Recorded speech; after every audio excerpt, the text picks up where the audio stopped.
Baker Mayfield, who in the game against the Cardinals, which we'll get to in a few minutes, ended up dislocating his left shoulder again for the second time in 3 weeks. He already tore his labrum in that shoulder. Surgery's gonna happen eventually, but he's gonna play through it, and the plan is that he's gonna play through it on Thursday night. Now, he may not have Kareem Hunt as well as Nick Chubb. Dak Prescott, who came off an unbelievable win against the Patriots last night, has a calf injury and was in a boot. Now, according to Dak Prescott, he could have played through it for a few more plays if they needed it. It happened on the last throw. He said something just didn't feel right once I landed. I kind of landed a little awkwardly. But I feel like it's going to be ready. They end up having the bye week. The Vikings also have a bye week. So in 2 weeks from now, they will face off against each other on Halloween. Their expectation is that Prescott will get an MRI. I would not even be surprised if the Cowboys say, "Don't, Dak, don't practice for a week or two. We don't need you to. If you just need to stay warm, you can come to the facility. You can throw to some guys, but that's all you're gonna have to do." The New England Patriots signed defensive back Sean Davis to the practice squad, formerly second-round pick of the Pittsburgh Steelers. And this is just a guy to put in the room, give you more depth. That's all this is. It's not a fact of we need a guy. No, this is a guy you just bring in, put him in the room, let him learn. If we need him, we have him, and he knows what he has to do.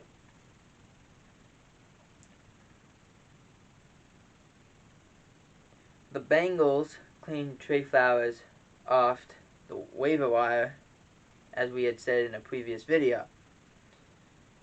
And this is a good place for him to go. He's not going to be asked to be a dominant guy. He's going to be asked to be more of a guy who is going to keep everything roughly the same and just be that veteran in the room.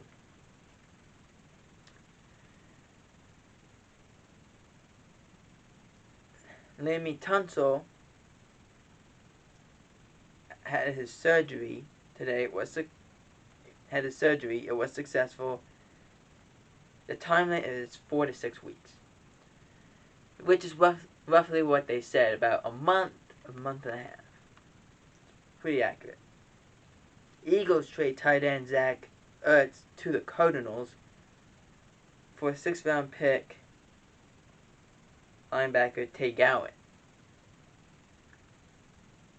Now, Zach Ertz, when he got traded Thursday night. The information came out Friday morning, but he got traded Thursday night. And according to Jay Glazer, and I haven't seen anything else of this, they said the Eagles said, "Hey, we're going to trade you to the Cardinals.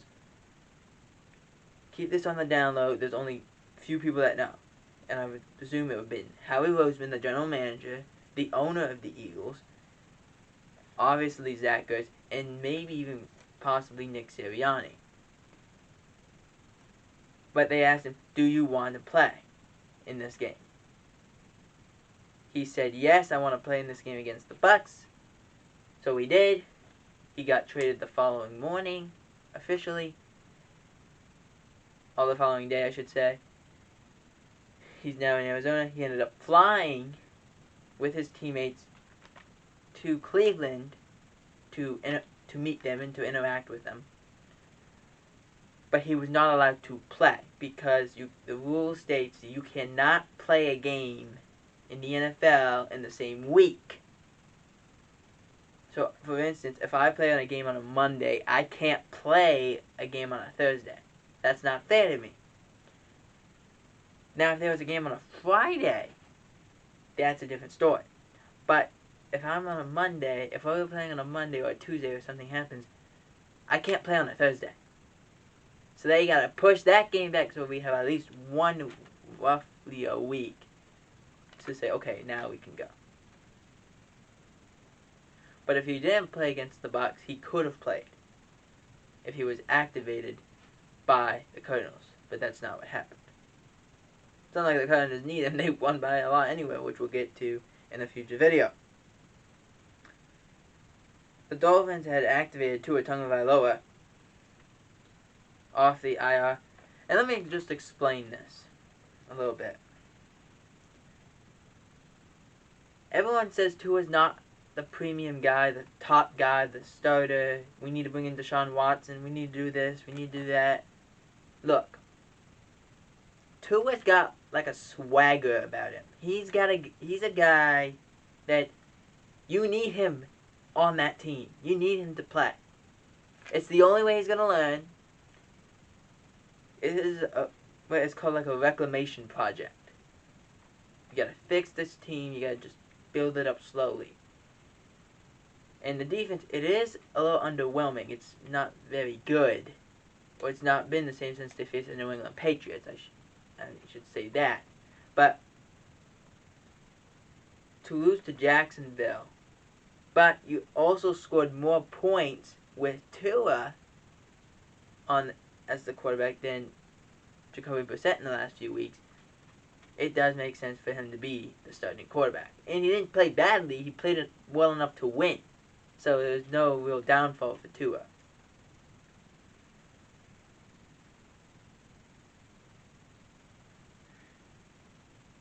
The Dolphins had also decided to elevate wide receivers Isaiah Ford and Kirk Merritt.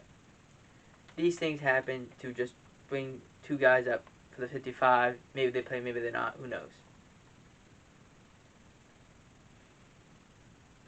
Carolina expected to open practice window for Stephon Gilmore, who's been on the PUP list.